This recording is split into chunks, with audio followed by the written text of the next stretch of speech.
Muy bien. En este video de nuestro curso de formación humanista de Introducción al Arte Moderno, vamos a tener una aproximación a las herramientas básicas de análisis de la imagen. Esto es necesario, pues nos permitirá tener una mejor comprensión de las obras que iremos viendo en nuestro recorrido histórico del arte moderno. Debo decirles aquí que nos concentraremos mucho en obras de arte plásticas, haciendo pocas referencias a la música, a la danza, a la literatura y otras disciplinas que tendremos que dejar en segundo plano debido a una cuestión de tiempo y límites de nuestro curso. De ahí que sea importante el contar con herramientas analíticas que nos permitan leer imágenes. Que por cierto, más allá de las exigencias propias de este curso, contar con el conocimiento de cómo se estructuran y cómo se analizan e interpretan las imágenes es un conocimiento fundamental en una sociedad como la nuestra, donde la imagen tiene un papel tan relevante y nos vemos constantemente rodeados por imágenes, muchas de las cuales tienen como cometido generar ciertos pensamientos y emociones subconscientes, como en el caso de las imágenes publicitarias. Bien, comenzaremos hablando de semiótica, que es una disciplina que estudia la producción, estructura e interpretación de signos y sistemas de significación. En nuestro caso nos permite el análisis de la estructura del lenguaje visual. La semiótica se divide en tres niveles: sintaxis, semántica y pragmática. La sintaxis se encarga de las relaciones de los signos entre sí sin importar su significado, es decir, cómo se ordenan, combinan o estructuran. Por ejemplo, pensemos en la gramática, que son las reglas de cómo se colocan los signos en, en un lenguaje.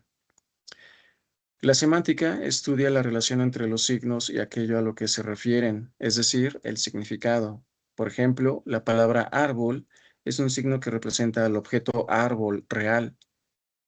O, en otro ejemplo, un semáforo, el color rojo en el semáforo significa detenerse. Por último, la pragmática estudia cómo los signos son interpretados por las personas según el contexto. Incluye los usos, los efectos, las intenciones y el contexto espacio-temporal.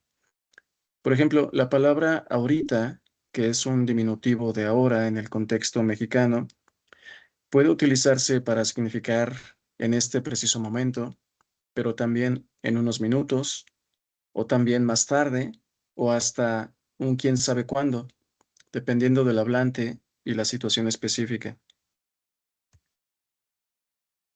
Antes de comenzar un análisis semiótico es importante saber cuáles son las propiedades físicas de la imagen, lo cual tiene que ver con la superficie sobre la que se plasma, se talla o se proyecta la imagen, y los materiales pictóricos, sustancias o elementos con los que se traza, marca, proyecta, superpone o imprime sobre la superficie. Decíamos que el primer nivel semiótico es el sintáctico. En relación con la imagen podemos encontrar dos fases. La primera, que tiene que ver con los elementos que definen estructuralmente la imagen, y una segunda de análisis global, totalizador de la imagen. La primera fase se descompone en unidades organizadas en tres estructuras: elementos morfológicos, elementos dinámicos y elementos escalares. Enseguida nos enfocaremos a revisar cada uno de esos engranajes de la imagen. Los elementos morfológicos de la imagen son aquellos que poseen una naturaleza espacial, constituyen la estructura en la que se basa el espacio de la imagen. Son 7: el punto, la línea, el plano, la textura, el color, la iluminación y la forma. El punto es el signo más simple de la imagen. Las propiedades que lo definen son la dimensión, la forma y el color. Aunque es pequeño, el punto carga sentido, dirige la mirada y estructura la composición de maneras muy potentes. En la obra que vemos en pantalla, Noche estrellada de Van Gogh, vemos lo que podemos considerar puntos luminosos como estrellas en espiral.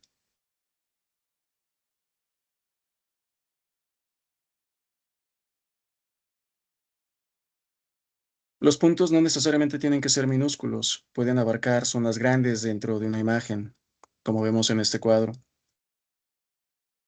Aquí el pintor crea varios puntos usando la pincelada y el color. Cada estrella es un foco puntual, así como un par de remolinos celestes, ¿no?, como este grande al centro. también uno a su lado, que aportan movimiento, intensidad y energía a la imagen. También la posición del punto es importante en el espacio visual. En el recuadro vemos variaciones de la posición del punto en dicho espacio. No tiene el mismo peso un punto en el centro de la imagen que da estabilidad y equilibrio a un punto desplazado del centro, produciendo una asimetría intencional, lo cual puede generar tensión, o un punto cerca de un borde y lejos del centro, que intensifica la asimetría y desplaza la mirada del centro, a dos puntos, ¿no? Como vemos en este cuadro, que crearán una nueva relación interna formando un ritmo o patrón. La línea es el segundo elemento morfológico. Podemos definirla como un trazo continuo que conecta puntos. En la pintura observamos una clara línea roja vertical hecha por el pintor con lo que parece un solo trazo. Pero también observamos una sucesión de puntos negros que se encuentran a la misma altura y que también podríamos considerar como una línea, en este caso horizontal. Hay tres tipos de líneas: objetuales, que en sí mismas constituyen la estructura formal del objeto representado, como vemos en el dibujo de la diapositiva; de sombreado, que forman tramas que sirven para dar volumen a los objetos y confieren profundidad, ¿no? Que es una línea muy utilizada en el grabado, como es el caso de este grabado Melancolía de Durero; y de contorno, que delimitan las formas. Aquí vemos también el uso de la línea de contorno por parte del artista Botticelli, ¿no? Este tipo de línea también era muy utilizada durante el primer Renacimiento. Las funciones de la línea son las siguientes: creación de vectores de dirección que aportan dinamismo a la imagen, separación de dos planos entre sí, dar volumen a los objetos bidimensionales mediante el sombreado, que se consigue superponiendo líneas, representar la tercera dimensión, y también constituye las características estructurales de cualquier objeto. El tercer elemento morfológico es el plano, que se refiere a la segmentación o división visible del espacio de la imagen por medio de líneas u otros planos. En esta obra romántica podemos ver de manera clara la segmentación por planos, que ayuda en la organización de una imagen compleja con gran número de figuras. En un primer plano, ahí lo tenemos, encontramos figuras de mayor tamaño, podríamos decir que más cerca del espectador, con este grupo de cadáveres, este otro grupo de personajes también cuyos cuerpos no vemos completos. Luego tenemos un segundo plano con un mayor número de figuras, sobre todo ubicados a la izquierda del cuadro, aglomerados entre sí, superpuestos, donde resalta la figura principal de la imagen. Aquí la tenemos. Se trata de Napoleón Bonaparte. Y un tercer plano, donde vemos un paisaje lejano que sirve de fondo al cuadro, ¿no? Y donde también, digamos que se aportan más elementos para el mismo tema del cuadro, que trata sobre la guerra, ¿no? Aquí al fondo vemos precisamente lo que parecen ser soldados, lo que parecen ser también incendios o el humo de incendios, ¿no? Debido a la guerra. La textura es otro elemento morfológico y se refiere al aspecto matérico que muestra la superficie de una imagen y la hace singular.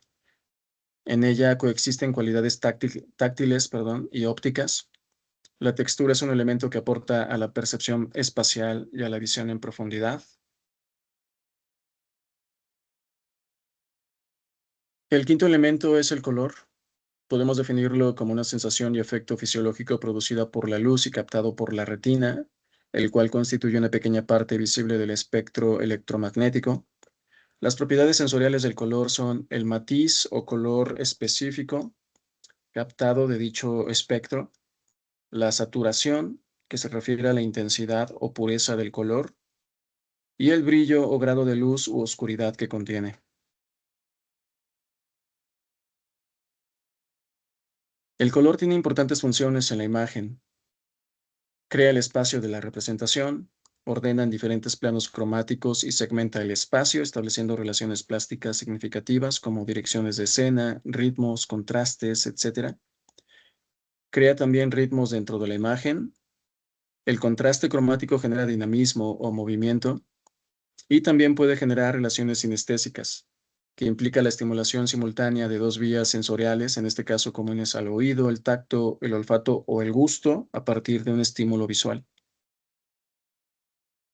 En este cuadro de Piet Mondrian vemos aplicadas algunas de esas funciones del color. La obra está compuesta por por cuadrados y rectángulos de distinto tamaño con pocos colores, generando una ordenación en diferentes segmentos, estableciendo relaciones y ritmos, como por ejemplo, colores cálidos en la parte de arriba, fríos en la parte de abajo al centro, con un contraste cromático que genera un cierto dinamismo, etcétera, etcétera. El sexto elemento es la iluminación, que para muchos es parte del elemento del color, pero que por su importancia consideramos que constituye un elemento por sí mismo. Se refiere a la cantidad de luz y las relaciones de luz y sombra representadas en la imagen. Se puede clasificar de la siguiente manera, según su distribución homogénea, como vemos en esta pintura, donde todas las partes de la misma están igualmente iluminadas,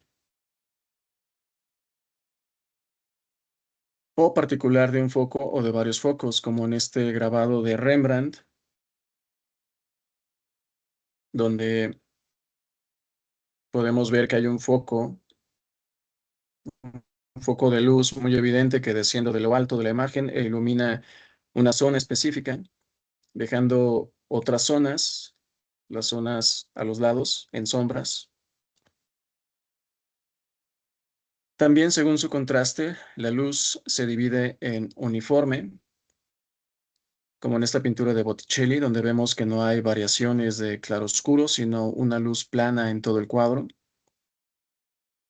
y de luz de diferente intensidad, que recorta las imágenes y acentúa los efectos del claroscuro, como es muy evidente en esta obra, en esta pintura de Leonardo. Leonardo, un pintor muy famoso, precisamente también por su maestría en el uso del claroscuro. También, según su origen, se divide en luz propia, donde las obras están bañadas totalmente o casi totalmente por una luz omnipresente, como en el caso de esta obra de Durero,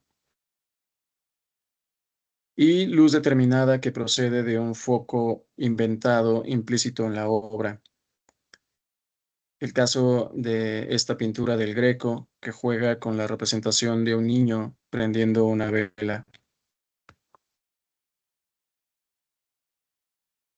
La forma es otro elemento morfológico de la imagen. Se refiere al aspecto visual y sensible de un objeto. Se diferencia entre forma estructural y forma en sentido estricto. Forma estructural se refiere al conjunto de características inmutables y permanentes de un objeto sin las cuales pierde su identidad. El caso de la representación de los cuerpos por parte de los egipcios nos muestra lo que consideraban forma estructural de un cuerpo.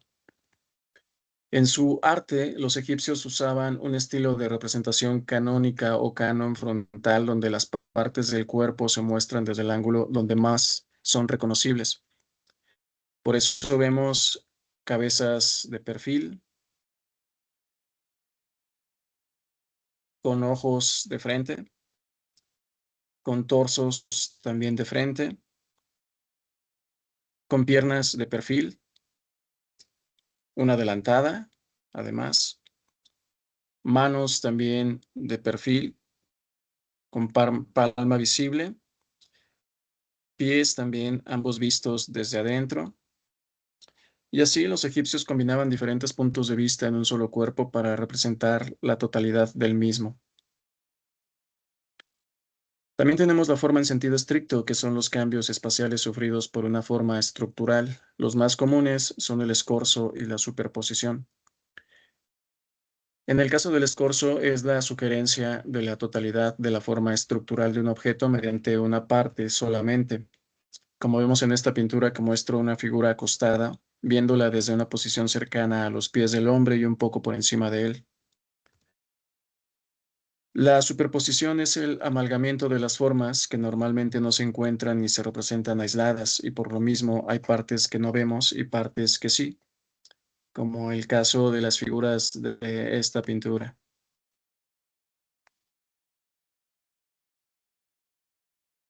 El segundo conjunto del análisis sintáctico es el de los elementos dinámicos. Son aquellos que aportan movilidad a la obra. Están íntimamente ligados al concepto de temporalidad, que se define como la estructura del tiempo real a través de la imagen. Los elementos dinámicos son tres: el movimiento, la tensión y el ritmo. En lo que se refiere al primer elemento, el movimiento, hay dos tipos de imágenes de acuerdo a la forma en que la temporalidad representa el tiempo real. Secuencial, si se pretende reconstruir el esquema temporal de la realidad. Este tipo de imágenes, en este tipo de imágenes, perdón, el espacio es cambiante y se prolonga más allá de los límites físicos de la imagen. Tenemos el ejemplo paradigmático del cómic. Cada viñeta representa un momento distinto de una acción. Cuando las viñetas se leen una detrás de otra, el tiempo avanza, la acción progresa. El cine sería el ejemplo perfecto de la imagen secuencial, pues está compuesto por fotogramas, ¿no? Pensemos en las 24 imágenes por segundo que constituyen el principio del cine. Fotogramas que, concatenados y proyectados rápidamente, dan la sensación de movimiento continuo y transcurso del tiempo real. Ahora, si se opta por la abstracción del tiempo real, la obra es aislada. En ellas el espacio es permanente y cerrado. En estas obras se requiere del concepto de simultaneidad, que es una fórmula temporal que posibilita una ordenación de los elementos espaciales y temporales en un mismo espacio. Simultaneidad implica que la idea de transcurso de tiempo puede ser creada. En el cuadro que observamos, los fusilamientos de Francisco de Goya, tenemos un ejemplo de simultaneidad, pues nos remite a varios tiempos unidos en una sola imagen, gracias a elementos presentes en la misma obra. Tenemos al montón de cadáveres, perdón, que nos remite a un momento anterior al que vemos, donde los hombres que ahora están muertos estaban en el lugar de los que vemos a punto de ser ejecutados por los soldados impersonales. Ahora, los que están a punto de ser ejecutados hacen referencia al momento presente, instantes antes de ser fusilados por los soldados.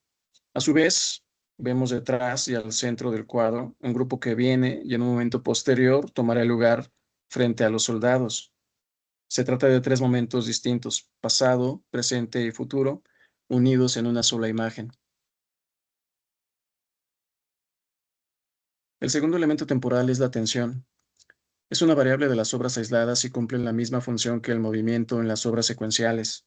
Es producida por los siguientes agentes plásticos: las proporciones, pues toda proporción que se perciba como una deformación de un esquema más simple producirá tensiones dirigidas al restablecimiento del esquema original. La forma, siendo las irregulares las más dinámicas. La orientación, siendo la oblicua la más dinámica de las orientaciones espaciales. Y otros factores como el contraste cromático, la profundidad y las sinestesias. El Guernica de Picasso es una obra llena de tensión y por lo tanto de movimiento, gracias a la conjunción de varios elementos de los anteriormente listados. Vemos un fuerte contraste cromático entre el negro, el blanco y gradaciones de gris. Vemos también deformación de proporciones y formas irregulares, como en el caso de este caballo. Tenemos también sinestesias, como la referencia a un grito de esta figura que puede activar el sentido del oído. Asimismo, hay figuras con una orientación oblicua, más sinestesias como en el caso de este brazo cuya mano empuña fuertemente una espada rota, etcétera, etcétera. El último agente dinámico es el ritmo, que es un patrón visual de repetición o alternancia de elementos. Todo ritmo tiene dos componentes. Periodicidad supone la repetición de elementos o de grupos idénticos de estos. Aquí observamos esta obra donde encontramos esto gracias a la repetición de elementos idénticos como son los círculos concéntricos, aunada también a la repetición de colores. El otro componente del ritmo es la estructuración, que es muy variable y puede incluir desde la repetición de grupos de elementos a lo que se denomina ritmo libre. Aquí un ejemplo de un cuadro de Vasily Kandinsky donde observamos un ritmo libre precisamente. Ahora bien, podemos distinguir dos tipos de ritmos. Homogéneo, es decir, estático, regular, como en este cuadro, con líneas paralelas repetidas del mismo color verde, solo interrumpidas por pinceladas de tono más oscuro. Y variable, que es dinámico o irregular. El ejemplo de esta obra futurista sumamente dinámica, en donde encontramos un ritmo irregular. El último conjunto de elementos de la sintaxis de la imagen es el de los elementos escalares. Se trata de la estructura que permite la relación de los elementos morfológicos y los elementos dinámicos. Los escalares tienen una naturaleza cuantitativa y son cuatro: la dimensión, el formato, la escala y la proporción. La dimensión se refiere a las diferencias de tamaño dentro de la obra, que tiene como funciones principales contribuir a la representación de un espacio bidimensional o tridimensional, la jerarquización, el peso visual y el impacto visual. Por ejemplo, una obra de 27 metros cuadrados produce un efecto visual distinto al de una obra de tamaño reducido. Aquí tenemos la pintura de La Última Cena de Leonardo, que mide aproximadamente 8 por 4 metros, es decir, es de grandes dimensiones. Y aquí hay una imagen en donde vemos el cuadro más famoso de Leonardo, la Mona Lisa, que solo mide 80 centímetros por 50 aproximadamente. El formato es el plano donde se asienta la imagen. Se define por la proporción que existe entre sus lados, o ratio, que se señala numéricamente por la medida del lado vertical y a continuación la del horizontal. Los formatos de ratio corto, casi cuadrados, son fundamentalmente descriptivos. Los de ratio largo son más adecuados a la narración. La escala es el procedimiento que posibilita la modificación de un objeto representado sin que se vean afectados sus rasgos estructurales. Hace posible poner en relación los objetos de la realidad y los de la imagen. Para tener más claro este concepto, pensemos en las maquetas hechas a escala de un edificio proyectado por un arquitecto. Por ejemplo, en este cuadro posimpresionista vemos varias figuras humanas representadas en distinta escala, de acuerdo a un esquema de distancia espacial que se quiere representar. La proporción es la relación cuantitativa entre un objeto representado y sus partes constitutivas y entre las partes de dicho objeto entre sí. Una imagen realista que represente figuras humanas buscará la proporcionalidad de las partes de los cuerpos. La proporción fue fundamental en el arte de tipo clásico como en la antigua Grecia o durante el Renacimiento. En este otro grabado vemos una figura desproporcionada, fórmula muy utilizada en las caricaturas y las obras de tipo cómico o grotesco. Ya hemos visto los distintos elementos que componen la primera fase del análisis sintáctico. La segunda fase de este análisis es el de la ordenación sintáctica, que surge del hecho de que el valor de significación de los signos de la imagen solo lo obtienen cuando se articulan u ordenan en composición, concepto fundamental del arte que hace referencia al procedimiento unificador y organizador de todos los elementos constitutivos de la imagen. El resultado visual inherente a toda composición depende de un efecto de totalidad o unidad que tiene mucho que ver con el equilibrio o armonía. Hay dos tipos de equilibrio: el estático, caracterizado por la simetría o repetición de elementos o de series de elementos, y la modulación del espacio en unidades regulares. En esta obra de Caravaggio vemos un ejemplo clásico de equilibrio estático con una imagen que se refleja casi justo en el centro del cuadro. El otro tipo de equilibrio es el dinámico, basado en la jerarquización del espacio de la imagen, la diversidad de elementos y relaciones y el contraste. En esta obra de Goya encontramos que las figuras protagonistas, estas figuras masculinas con palos, se encuentran del lado derecho, con colores vivos, dejando de lado, además, perdón, dejando el lado derecho vacío de figuras. Sin embargo, hay equilibrio debido a los elementos que encontramos precisamente en este lado derecho, con colores más fríos y opacos, con lo que parecen ser montes que se alzan más allá de la parte superior del cuadro, de este lado derecho, y que tiran, por decirlo así, de la vista del espectador para contrarrestar la acción ubicada a la izquierda. Asimismo, hay una continuidad de líneas, ¿no?, que van del palo del hombre que está más a la izquierda, ¿no? Continúa por la cabeza de esta figura, el brazo, también el palo y sigue por la línea de este monte. Entonces, aquí tendríamos una continuidad de líneas que crea, eh, vaya, genera una especie de fluidez, ¿no? Vamos a ponerlo así, fluidez de la imagen. Hay dos factores de los que depende el equilibrio: el peso visual de los elementos de la imagen y las direcciones de la misma. El peso visual depende de los siguientes factores: la ubicación, que puede incrementar o disminuir el peso específico de cualquier elemento.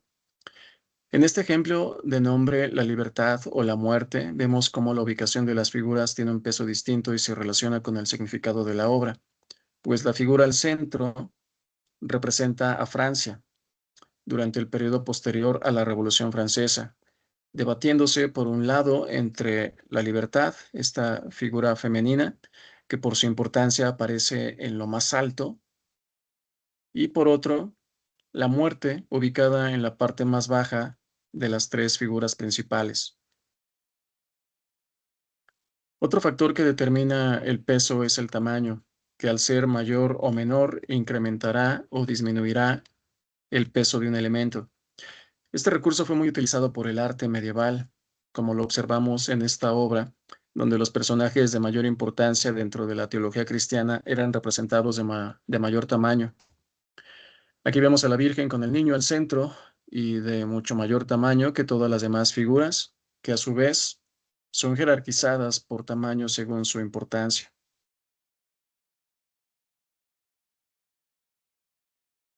También la forma y el color determinan el peso. En esta pintura de Tiziano de nombre Las tres edades del hombre, encontramos tres rostros humanos y tres animales. Se trata de la representación de la vejez, la adultez y la juventud, o el pasado, el presente y el futuro. Así tenemos que el rostro humano y animal que representan la vejez y el pasado están del lado viendo hacia la izquierda, con colores más opacos y oscuros. Los rostros del centro, este personaje barbado y el león, están de frente para referir el aquí y el ahora. Y los rostros de la juventud y el futuro están también de lado, pero viendo hacia la derecha, el porvenir, y son los que tienen colores más claros y brillantes. También la profundidad de campo genera peso, en donde bajo la perspectiva central se crean gradientes que resaltan los primeros y los últimos términos. En esta obra de Velázquez, Las Meninas, muy famosa obra, la profundidad nos da pistas de su tema, con las figuras en primer plano, donde encontramos a la princesa niña, y las figuras en último término, donde aparece lo que se suele interpretar como un cuadro o un espejo, y que nos revela el motivo del cuadro. Velázquez se pinta pintando. Aquí lo tenemos. Y aquí está, de hecho, el lienzo. Y al fondo vemos o bien el reflejo de los reyes,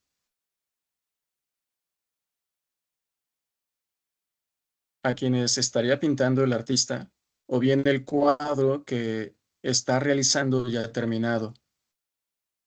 Al final, este cuadro de Velázquez se trata también de un juego que era muy propio del periodo del barroco. Otro factor que determina el peso es el aislamiento, como vemos en esta obra con dos figuras en acción del lado izquierdo y una figura femenina aislada del lado derecho. Esa figura femenina asume el mismo o más peso que las otras dos, precisamente por ese aislamiento al que es sometida visualmente. Por último, también la textura determina el peso visual. Por ejemplo, generalmente a mayor empaste de pintura, habrá mayor peso visual.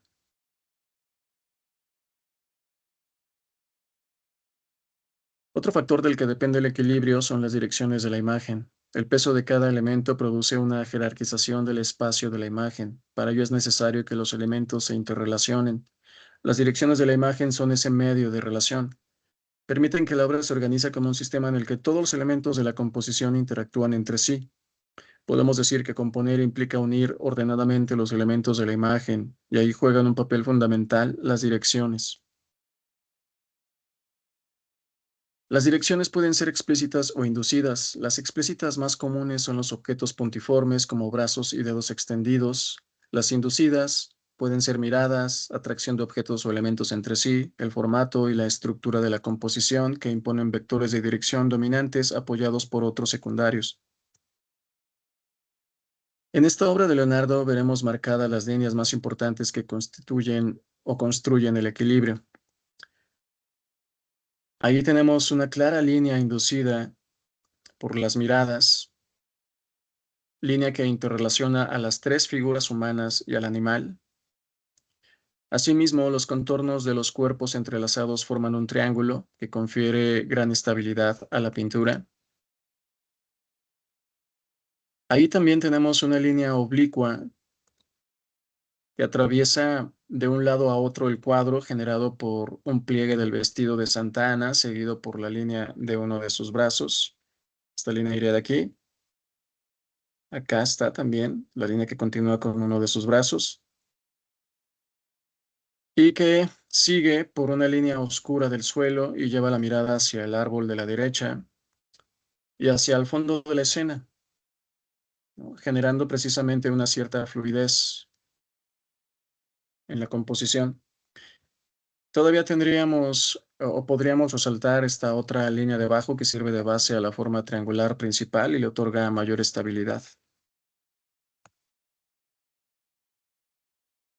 El siguiente nivel de análisis semiótico es el semántico. Diremos poco sobre este, pues nuestro propósito principal era ver los elementos de análisis sintáctico. El análisis semántico se basa en el hecho de que los signos tienen la posibilidad de remitirnos a algo, de hacernos pensar en algún objeto o en una experiencia, en otros pensamientos o percepciones. Los valores semánticos de los signos conducen siempre a relacionarlos con alguna función referencial. Puede tratarse de un objeto real, de una idea o de algo puramente imaginario. En el campo del arte, el análisis semántico está relacionado principalmente con la iconografía y la iconología. La iconografía es una rama de la historia del arte que estudia qué significan las imágenes a partir de sus símbolos, personajes, objetos, gestos y atributos. La iconología va más allá de la descripción, busca interpretar el significado profundo de la imagen dentro de un contexto cultural, histórico, filosófico o simbólico, y por ello eh, tiene que ver mucho ya con el nivel de análisis pragmático.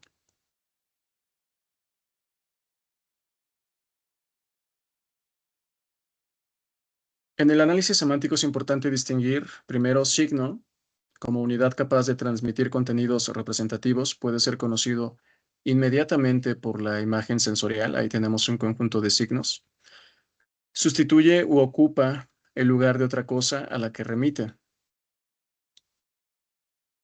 La alegoría, que es la representación de ideas abstractas por medio de figuras, formas humanas, animales, ¿no? Comúnmente, u objetos cotidianos.